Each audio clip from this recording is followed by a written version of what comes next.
Hi, everybody. This is Ariela HaLevi, and welcome back to Soul Stories. I'm usually in my podcast studio, but today I'm actually in my daughter's bedroom because we're moving and we have no desks and we have not much to work with. And I feel like it doesn't even matter because what matters most to me is usually and always connection. So you can be in the middle of the mountains, you can be on a street corner, or you can be in the middle of my daughter's bedroom.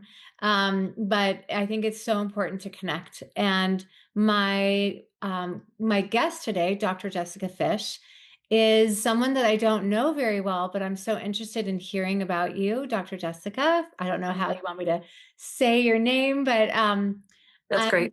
okay. I'm just so excited to meet you and connect with you. And I really feel like when we drop into these podcasts, I don't even consider it a podcast. I consider it a connection time Mhm. to really just connect as two souls, to hear your soul story, to hear your why and your passion, and then to see where we interject and how we collaborate on this discussion today.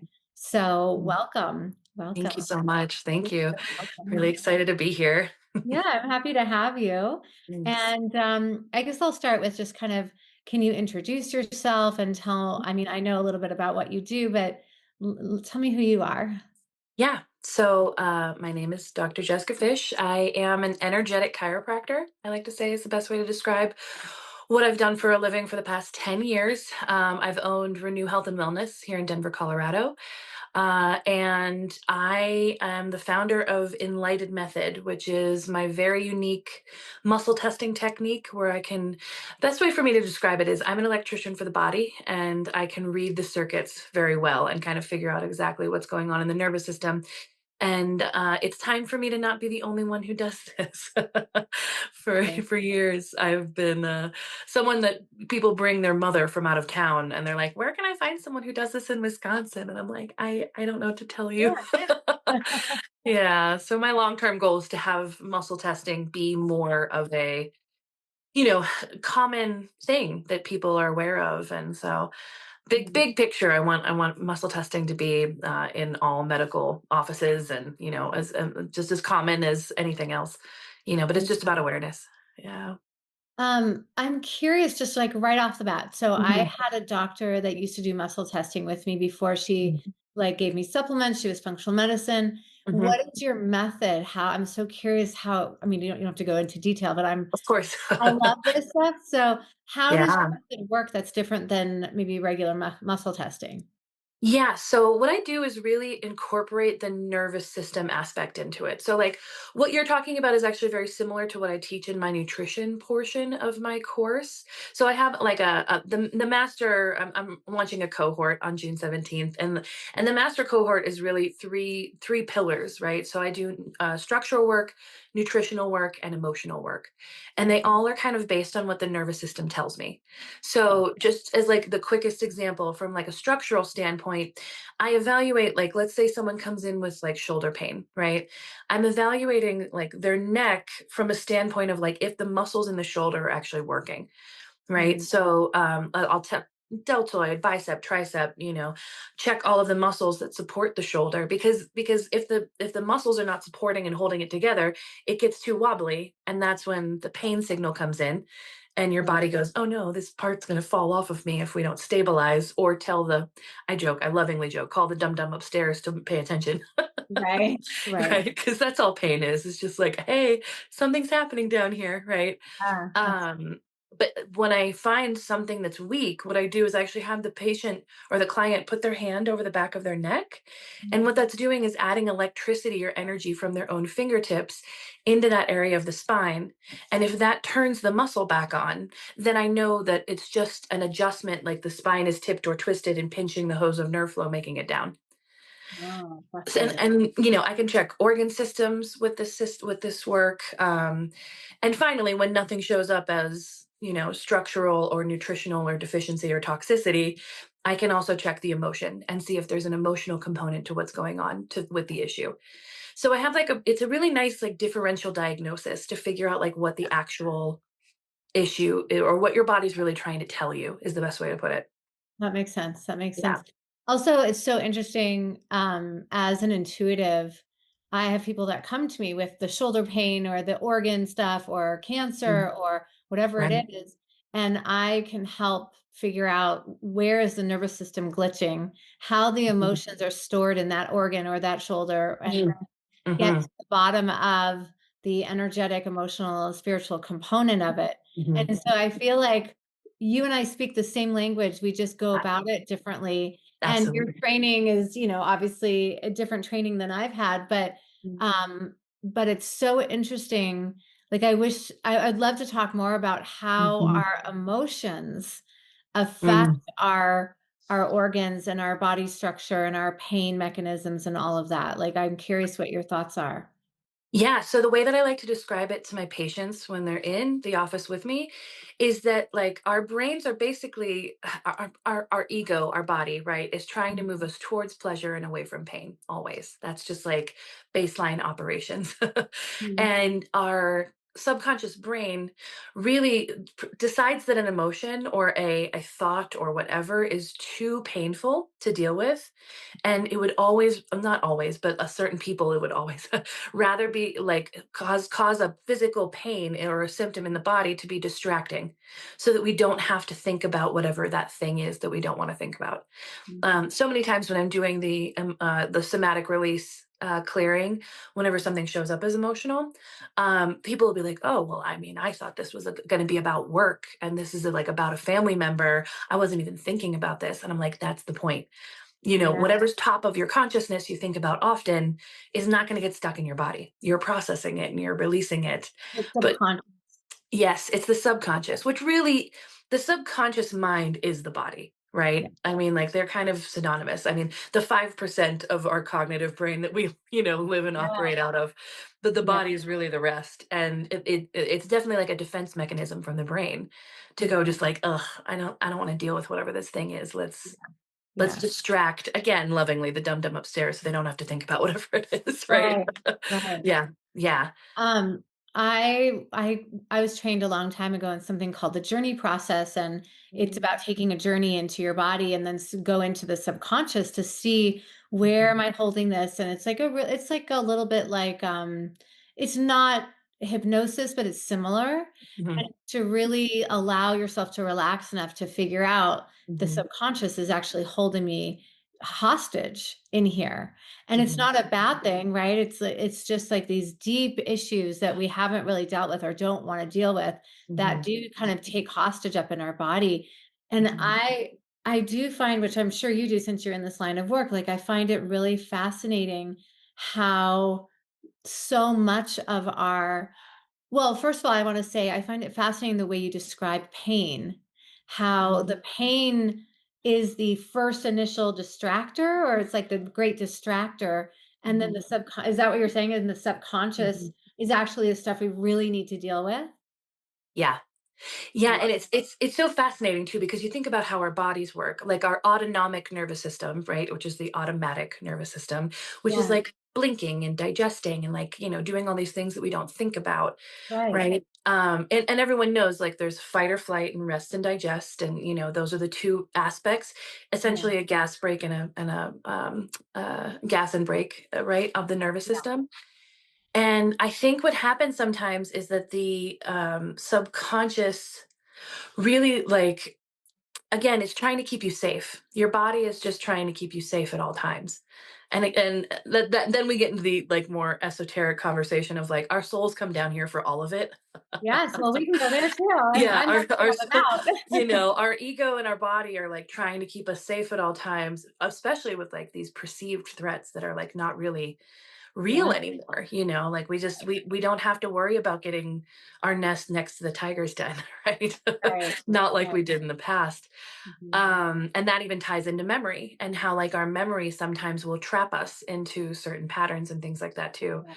And it's just our body trying to keep us safe. So like, the subconscious is doing its job. It's just sometimes, and I think that's one of the beautiful things about, I'm rambling a little bit, but one of the beautiful things about muscle testing is that it really cracks open that consciousness Mhm. around, oh, there's something else going on here. And Yeah. then I've had so many patients who have started their spiritual journeys by getting muscle tested just because it's such physical proof that our brains need to like move forward, you know, Totally. towards something unknown. Yeah. Yeah, I feel like I have like so many different questions and thoughts about that. I think the first one is I want to talk about the spiritual, but I also think that it's really interesting that a lot of our body and our subconscious, our mind, keeping us stuck in that loop of pain or that loop of, I'll never do this, I'll never do that, and how that language speaks to our bodies. Mhm. Just on a personal note, I've had years, I used to have an autoimmune disease. I don't have it anymore, but Mhm. I've had years of pulling muscles. And it would keep me in a loop of, oh God, here we go again. I didn't even do anything to cause this. Mm. I have to go to a professional to get it fixed. And I have to, like, it Mhm. was just this constant loop. And what I discovered was that my brain was wired towards like protecting, and my body went into protective mode. So Mhm. we just went into this pain. It was like automatic. It was so automatic. Mhm. And when I really started to unwind it, it was some deep somatic memory, it was my body protecting me, but I had to go underneath the pain. And Mhm. literally, when I do start feeling pain again, because I'll still feel the pattern come up, I'll talk to my body part, the one that hurts, as if Mhm. I'm the mother and the body is a little girl. And I'll Mhm. just let her know, like, this is going to be gone in 5 minutes. And I always give it a time. I used to say, Mhm. this will be gone by the morning. And then I'll say, it'll be gone by tonight. And then I'll say 5 minutes. And then I'll say, now, like, it's gone right now. Yeah. And then I deal with whatever's underneath that. But Mhm. it's fascinating, the protective control mechanism, and Mm. we end up hating our bodies because of it. And Yeah. I'm sorry, I know I'm rambling, but I get so excited. Um, I know, me too. so I want to talk about the spiritual aspect, but first I want Yeah. to talk about, like, do you have experience with that either personally or professionally? Yeah. Do you find that pain decreases once your clients go underneath to the emotional Yeah. subconscious? Like, why did that pattern start in the first place? Yeah.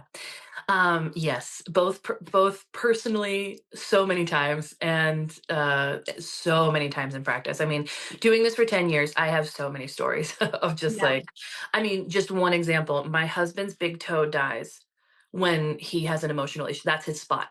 And Wow. everybody has one. Everybody has like one Yeah. spot that usually, it Right. could be like a section of the body too. Like I have a friend patient of mine who all of her stuff is always in her legs. That's just like Yeah. it travels around her legs, but it's always in her legs, right? Right. And for me personally, it's been so interesting, like starting to be forward facing with the world in this Yeah. whole, camera and podcast and Yeah. social media. I kind of have avoided it for a long time, and it was so interesting. I had like I was doing computer work, which I don't usually do too much of, and I got this weird spasm in my neck, like right along the midline, Yeah. and I was like almost paralyzed by it. I was like laying there. My husband was like, "Don't you want to check and see if that's emotional?" And I was like, "Oh, you're a genius." Of course, I couldn't think about it for myself, but as soon as I Right. did, I like tuned into it because I do like self testing. I can teach that also, how to do it on yourself. Yeah. Um, just addressing that it was emotional caused my body to like release it almost immediately. The spasm was Wow. completely gone immediately. But I kind of got this like flash in my consciousness. I'm relatively claircognizant. Things come in as like thoughts for me, Yeah. and and it was just so wild. Like it was like immediate, like, oh no, you've been killed in a past life for Mhm. speaking these types of truths. So there's definitely this, like, again, like somatic, old, this was old, this wasn't from this body, you know what I mean, this lifetime. Totally. Yeah. And things Okay. that show up like We that. have to Yeah. talk about that. Yeah. Yeah. Well, I mean, not to interrupt you, but Yeah. there's so many there's so many past life issues that come in through the body. The body Hmm. remembers it, it holds on, and I always feel it here. And this is Hmm. I know I've been choked in another lifetime and like died because of it. Yeah. And it's my go-to spot, and I always have to talk it down, Mhm. and remember. And I actually just dealt with another layer of a past life a few weeks ago in Oh, this interesting. area. Yeah, but it is that interesting flash of knowing, or Mm. any intuitive gifts that somebody has. We Mhm. can really dive into the subconscious in this lifetime or another lifetime. Yeah. Um, do you do that in your practice? Like, do you tap into that? Yeah, absolutely. So, Uh, another little fun short case story I have is this was from years ago where I just started relatively new, and my mentor taught me how to do all of this. So, like, I was in practice of it for about maybe a year or two at that point. So this was about 8 years ago, and I had a friend of mine come in who's a brand new mother, and she was only like a month into motherhood, and she had mastitis where her breast got like rock yeah, hard and like swollen and yeah, painful. yeah. And, I was like, okay, let's see what we can do about this. It's not Uh, exactly spine related, but one of the other things that I do for the nutrition portion of my practice is check. I use like little homeopathic vials and I check and see, is there a bacterial issue? Is there a viral issue? Is it candida? Is it, I kind of checked all of the stressors and toxins and yeah. things, and none of that showed up. And then I checked the emotion again, and it showed up as an emotional issue where she was judging herself for not being patient enough with her baby. She was a Mm, month in, and I was like, "Oh, girl," And yeah. it was so interesting because it was just one of the really most distinct times that I've really felt a message kind of come through me and things come out of my mouth that I was like, "Ooh, that Yeah. wasn't real." I don't think that was Jessica. You should probably listen to that one. Yeah. Yeah. So, Totally. like, doing this practice, oh, and by the end of the appointment, her breast was completely soft and she was fine. So I've Right. seen like I mean they kind of sound like miracles, but it's really just the tissue harmonizing with the frequency of like the processing of the emotion, and just letting the body know that it is safe and it's okay that you're not patient with your baby yet, Right. Totally. bringing it back up to the frontal cortex so you can just kind of release it and Yeah. process it. Yeah. But definitely like channeling and messages coming through me and all of that, like that has grown so much stronger through doing this practice. I'm It sure. it happens the most often when I'm doing this kind Yeah. of, yeah. Yeah. It's Yeah. um it's really interesting as you're talking, like I'm feeling like this, oh, what is the word? Not frustration, not with you. Mm. Not Thanks. That's good. I'm not frustrated with you, I promise. Yeah, thank you. No, but this, I guess it's like an awareness, maybe more Mhm, of how important it is. I do a lot of the same thing, but as I said, on a different level, spiritually and mm, mhm, intuitively. And I find the hardest thing is the frustration with mm, the emotional body. So I think that most people like don't want to feel. It's not frustration, it's an avoidance of really feeling their feelings. And like I'm happy when people cry and they're like, "Oh my God, I can't cry, I can't do this. I don't want to feel too much. I'm too much." That comes up a lot. yeah. But I think that, there's two phrases I always use: your issues are in your tissues, and Mhm, feeling is healing, which is common. mhm, And, but we all know that because we're all so educated on all of these things. But when it really comes to like actually sitting with and processing this stuff out through your body, I mhm, find that a lot of people would prefer not to do it. mhm. And I'm just curious what your thoughts are about that. Like, even personally, like, Yeah, you have the way that you do that, and I have a way that I do it, but I feel there's not much to replace with like sitting down and letting it out, like giving yeah, it some space somatically. I'm just yeah. curious what your thoughts are. Yeah, I think that that's a combination of things, and I think it's part of the, I think, revolution that we're going through right now Yeah. is, big scale patriarchy, right? And like we were taught that, particularly in capitalist society, that we need to be productive and we need to be on point and we need to be constantly producing. Right. When we are feeling things, we aren't doing any of that. we Right. are we're spending our consciousness on the internal and on the body, and outwardly we're not producing enough in that moment for it to be valuable. So Yeah. from an overarching standpoint, I think that that's a lot of what's going on. From a more localized standpoint, I think the evolution of feminism over the past 100 years has kind of gone like most concepts do, right? Kind of does this a little bit where we have these peaks and valleys. And Right. I think we're in the middle of a 200-year cycle personally. Yeah. And I think at the end of this 200-year cycle is when we will finally have like true equality and true balance rather than, unfortunately, I think with feminism, they swung a little too hard, especially in the Yeah. 80s, where Totally. they literally were wearing shoulder pads to make themselves look like men, right? Yes. Yeah. Like, I I was a product of that. yeah, absolutely. And that's, I think, why women in particular that were like born 70s to 90s ish, that era, like, 50 to 30 right now, basically, we are here to shift some big things. And a Yeah. lot of us are doing the generational work, and a lot of us are Yeah. doing these like really big processing things Yeah. because we saw what the feminism in the realm of like trying to be better than men. We're not Right. just trying to be equal. We're trying to Yeah. be men, and we're trying to be better at them than being men. Mhm. And I think that that's a big piece of why so many people, especially women, feel like if they feel their emotions, they're showing weakness. Yes. When Yeah. in reality, I mean, women are the most powerful beings on earth. 100%. Like we have the 100%. creative power for life and like all Right? these, when Yeah. women start feeling their feelings, they become more powerful, 100%. which again, back to patriarchy and all of the reasons why we were taught not to do this, right? It's not safe to feel our feelings. It's weak. Right. It's, all these things. Right. Yeah. Which is, I mean, I think it's probably been true for centuries, decades and decades, like Hmm. feeling your feelings. I also like the ancestral work I do.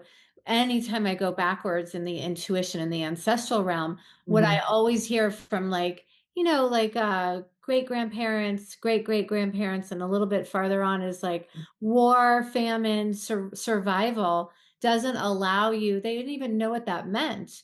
Hmm. Although in some cases, I feel like if you go farther back enough, feeling your emotions is just like it's like a child. You feel it, you're good, and you move on. And I think we got caught up in survival and war and doing things the right way. And then it just got all tightened.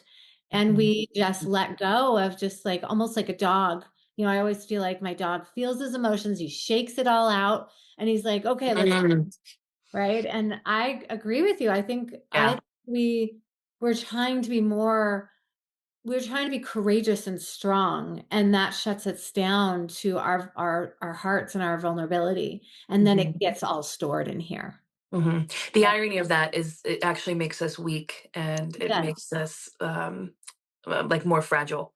That 100, it's like holding sand in your hand. If you squeeze really hard, you're going to squeeze all the sand a out. thousand percent. But if you just hold it like this. Yeah, yeah. And if Yeah. you just also, I feel like if you just feel that one emotion at a time, right? My Hmm. husband told me this last night because I was feeling like seven. I had like, it was just one of those days. I don't know if there's something in the air. Uh-huh. It was one of those days where it was like about seven things arose. And he's like, could we just take one? Let's just take one. Let's like, we can shelve that one for later because that's like a Uh-huh. future thing 3 years down the line and your head is going spinny. And Hmm. he's like, because I've trained him well in the emotional area. And he's like, how about one emotion at a time? Hmm. Right. And I'm like, okay, okay, fine. But I'm going to get to all seven. Yeah. Uh, But I can agree to that, yeah. yeah. What I find, and I'm curious if you find, is that when we get through this chunk of emotional kind of like feeling processy stuff, Hmm. do you ever feel like your intuition then flies? Like you cleared out your Oh, junk, and then yeah. what happens? Yeah, absolutely. I've had I've had these like big expansive times in my life, which I'm actually very much so in one right now. Mm. And like where things kind of chill out for a little bit and then I have like and I do the processing inward work and then things kind of explode for a little bit, like in good ways, but like Yeah. exploding forward. I mean, starting to teach, starting to be online, starting to be seen, like this is all So big happy for momentum. you. Thank you. Thank you. I've been talking about it for years and it's like it's time. Maybe it's Yeah. the fire horse energy, I don't know. just, And maybe. just the year one of the cycle, like all these things. Good. But yeah, like I definitely noticed that when I mean what I had a mentor one time talk about like spiritual work and like moving towards the things you really want. And it's like you go up and then you plateau a little bit, and then you go up and then you plateau a little bit, and you go up and it just keeps getting to this higher level. And then like right before you get to the thing you actually really want, your ego goes and freaks out. That was me yesterday. Uh-huh. Yes, that was you last night, Yes, right? absolutely. You're about to hit something big, I which feel it very much. Yeah. right, and again, kind of back to that memory and that, like, how we create as humans is, Yeah. like, our brains are a prediction machine. Our brains love to be right, and that's why whenever we have a shit story, we create shit in our lives, because we're Yeah. just proving our brain right. Right. When we Exactly. have an expansive life, we trust and like, we Yeah. keep moving forward and, like, Right. knowing that, like, even though there's discomfort now, it's gonna lead to something bigger in the Yeah. future. And, when those squigglies happen and you get that discomfort, those are the moments to lean in. Those are the moments to be like, "Ooh, I'm Right. uncomfortable. Right. Something's happening," and I start to enjoy those moments where I think a lot of people, when you originally started talking about people not wanting to do that, they feel that little glimmer of discomfort and they go, "Oh, okay, let's run away." Like, avoid, Totally. avoid.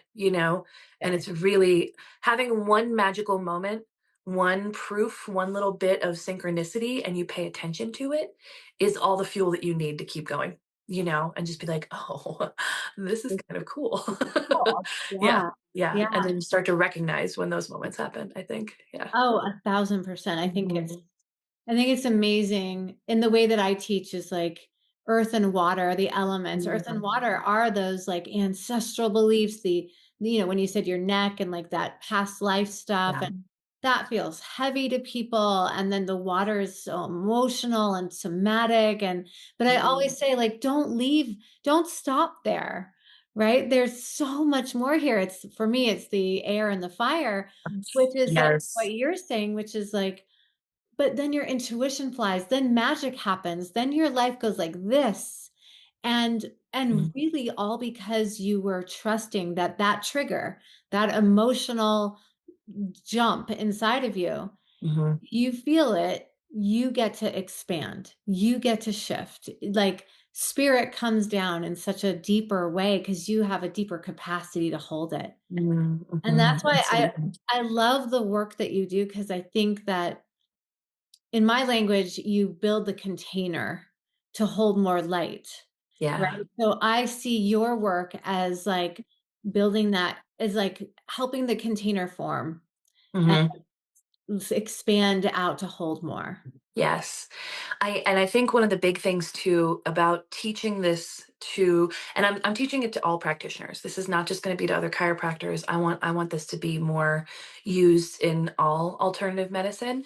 And one of the big reasons for that is I think that again, it just starts to crack people open and they Yeah. start to see that there's something outside of, this 3D reality that we live in, which don't get me wrong, is very distracting and very cool in some ways, but Yeah. man, yeah, just like tapping into that we are energy. We are all energy. We are all I know when you start to talk about quantum physics, some people get like, I I don't know, bet. and I'm like, it's okay. It's just hippie voodoo witch magic. Don't worry about it. Like if you want me to explain the oneness theory to you, that's great. But like if not, like it's fine. Yeah. Yeah. Just trust me, it's a thing. Yes, Yeah, totally. yeah. Were you intuitive as a child? Like, is this a surprise that you're in this profession? No, honestly, my backstory. One, my parents split up when I was young, and my very first experience was in our rental house when I was about 8 years old, and I was sick. And it's so interesting that it showed up like this because, like, I was sick enough to stay still, right, long enough to pay attention to this, but I was Yeah. basically meditating. I didn't realize what I was doing when I was 8 years old. But, and I call it being fluffy, where, like, your energy kind of expands into either fills the space of the room or, eventually I mean, I can expand my energy now, like, way big. Yeah. But back then, I remember very distinctly, like, feeling like I was filling the whole room, and my mouth, whenever I do this, I don't know why, my mouth and my hands feel huge. And it's probably because we have so many nerve endings in those areas, right? Yeah. And that's Yeah. like what's expanding energetically. I don't know. It's so that was when I was a child. I also was hit by a car when I was 11 years old, which is like one of my first shaman kind of journey stories. Wow. Wow. I was hit at like 45 miles an hour and landed on the back of my head and skinned into a mailbox and all these things. And they took me to the. I mean, I should have had serious brain damage, and they took me to the hospital, and I had not a single broken bone. Wow. I found out like 15 years later in chiropractic school that I had actually compressed bone in my spine. So I technically broke my back, but I had no idea for 15 years. Isn't that Oh crazy? my God, I that's know it's the crazy. only bone I've ever broken too. It's kind of wild. Wow. Really Yeah. cool. Yeah. And even just that story, I was in the hospital that night and I actually saw this man sitting at my bedside Mm. and he wasn't wearing scrubs and he had big box glasses and I just remembered his face very distinctly. And I was so out of it, I was really Yeah. concussed. But Yeah.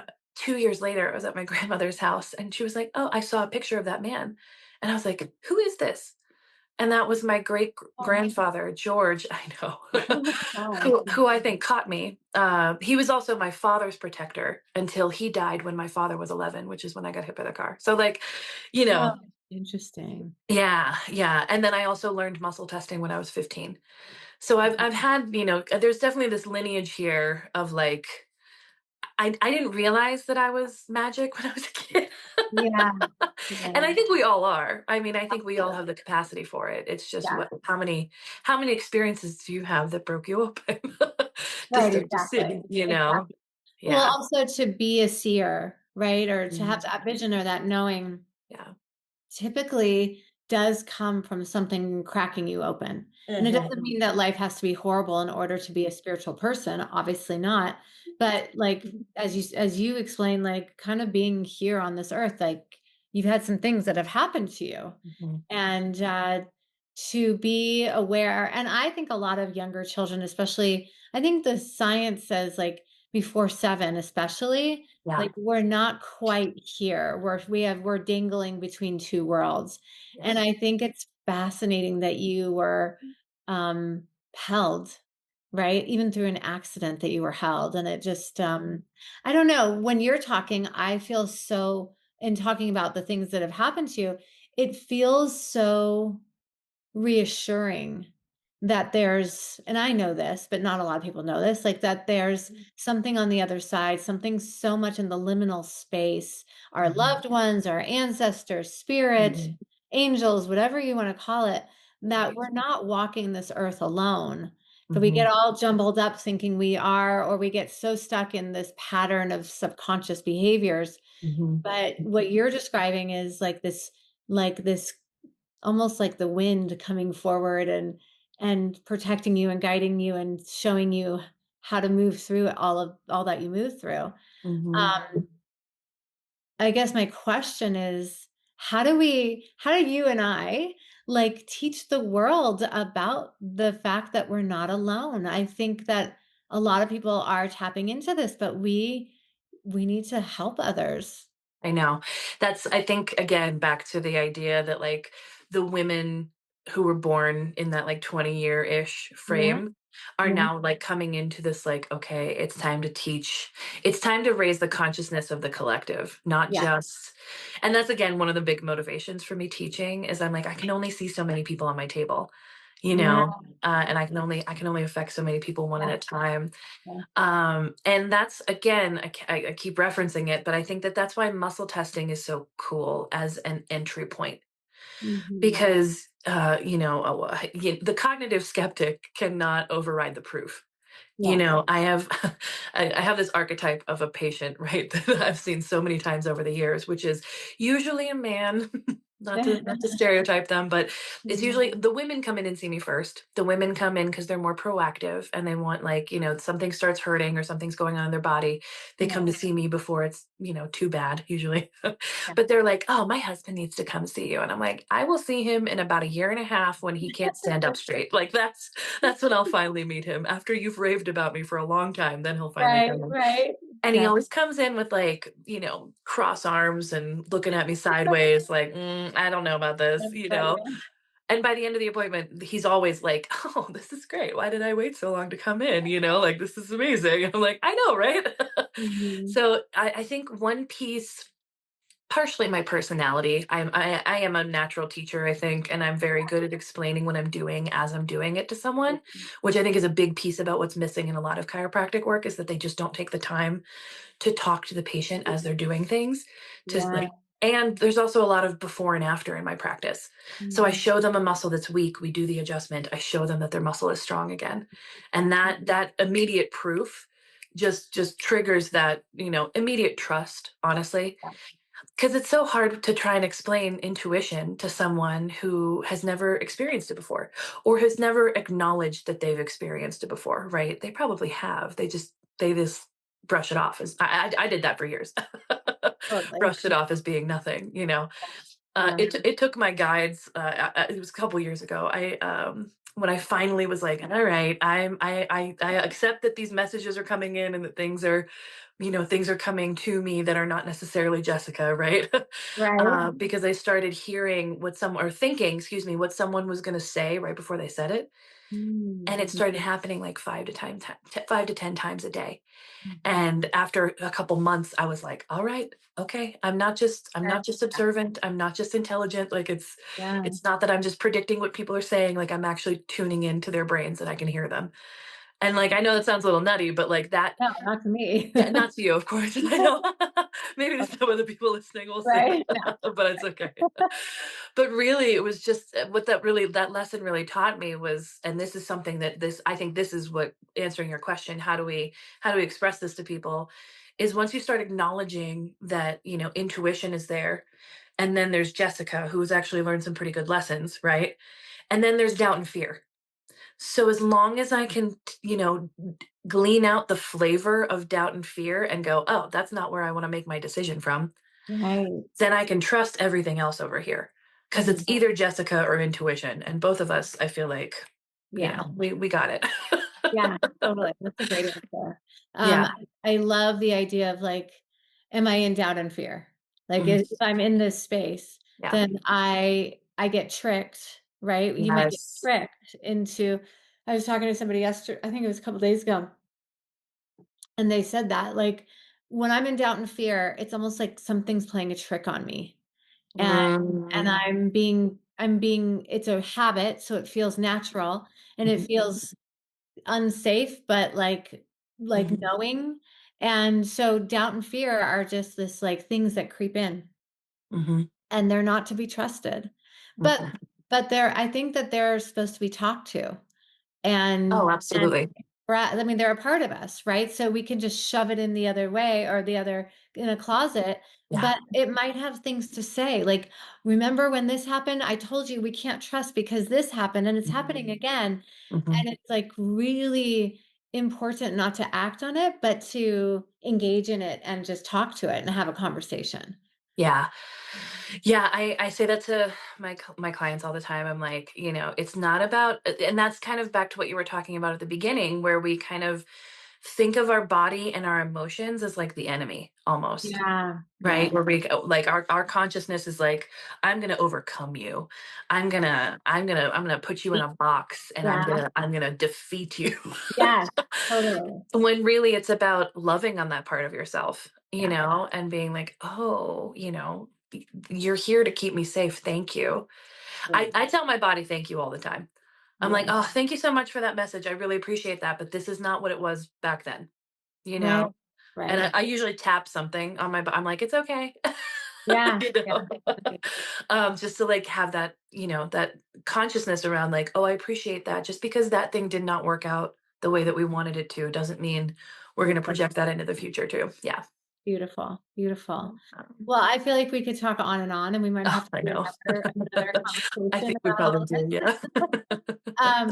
Just to kind of conclude, Mm, I guess I would ask you, the title of my podcast is called Soul Stories. mm, And I guess what is the one message from your soul that around these topics that we discussed today mm, that could help somebody else that is in kind of like that, how do I trust? How do I listen to my body? How do I not be upset with my body mhm, and really feel what's happening and move forward? Like if your mhm. soul had a message for our listeners today, what would that be?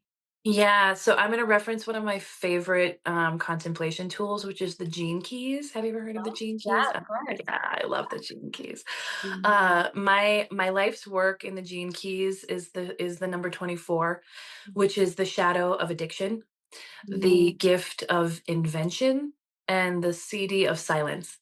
Mhm. And I think what, as far as like the somatics and what our body's telling us and things like that, we can get addicted to the story that's emotionally happening in our body.